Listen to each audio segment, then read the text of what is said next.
खाने है ल 2 मिनेटमा खाइसक्नु पर्यो यो चाउमिन चाहिँ कसले छिटो खाने हो टक्कसँगले अर्को नै आउँछ चाउमिन जसले छिटो खान्छ उसले 500 रुपियाँ पाउँछ राख्नु पर्यो नि त कहाँ ल कसले छिटो खान्छ पहिलेको भन्दा मिठो चाहिँ कस्तो छ तपाईँले खाना छोड्नु भएको थियो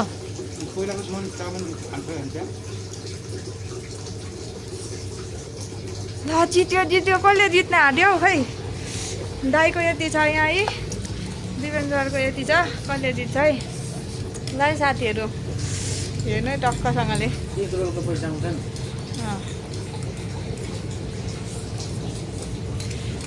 दाई पनि छिट्टो खाँदै हुन्छ है 500 रुपियाँ देखेपछि त